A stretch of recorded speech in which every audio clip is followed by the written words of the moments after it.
ये कि पाकिस्तान एक ऐसी कंट्री जो कि कभी इसराइल को जिसने रिकॉग्नाइज नहीं किया, जिसने हमेशा अपनी पूरी मतलब अगर पॉलिटिकल हिस्ट्री देखिए, इंटरनेशनल हिस्ट्री देखिए, तो पाकिस्तान ने हमेशा इसराइल की मुखालफत करी है। वो पाकिस्तान अब टेक्निकली इसराइल की मदद करने वाला है। तो पाकिस्तान की रिपोर्ट्स ऐसी आ रही हैं कि पाकिस्तान की 20,000 पाकिस्तानी ट्रूप्स जो है वो अब गाज़ा के अंदर होगी, जो कि इंटरनेशनल स्टेबलाइजेशन फोर्स, जो कि 20 पॉइंट पीस प्लान था ट्रंप का, उसके तहत इंटरनेशनल स्टेबलाइजेशन फोर्स वहाँ पर लगाई जानी है, जिसमें मोस्टली मुस्लिम ट्रूप्स होंगे। उसका हिस्सा पाकिस्तानी भी बनेंगे, उसका हिस्सा पाकिस्तानी ट्रूप्स को भी बनाया जाएगा। और ये पूरी एक डील हुई है CIA, मोसाद और आसिम मुनीर के बीच में।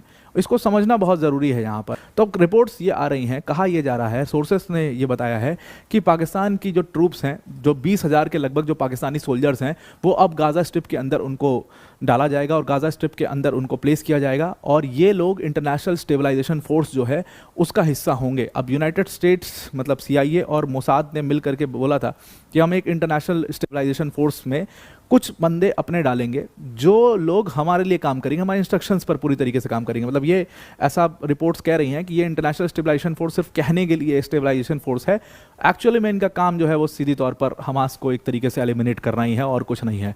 तो ये लोग जो है इसका हिस्सा पाकिस्तानी ट्रूप्स को वहाँ पर बनाने वाले हैं, जो 20,000 पाकिस्तानी ट्रूप्स है। कहा जा रहा है, ये CNN की अपनी पूरी एक रिपोर्ट थी कि पाकिस्तान में जो 20,000 की पूरी ये बात आ रही है, ये आसिम मुनीर की एक सीक्रेटिव मीटिंग हुई है CIA के टॉप ऑफिशियल्स के साथ और इजराइल के मोसाद के टॉप ऑफिशियल्स के साथ, जहां पर इन्होंने डिसाइड किया है कि 20,000 पाकिस्तानी ट्रूप्स को ये भेजेंगे गाज़ा के अंदर। अब ये गाज़ा में ट्रूप्स करेंगे क्या? कहा जा रहा है कि इन ट्रूप्स का जो रोल होगा, जो गाज़ा के अंदर पाकिस्तानी ट्रूप्स का जो रोल है, वो बहुत सिंपल सा है कि उनको इजराइल को सपोर्ट करना। यहाँ कि अब ये पूरी तरीके से US के साथ बैठ चुका है।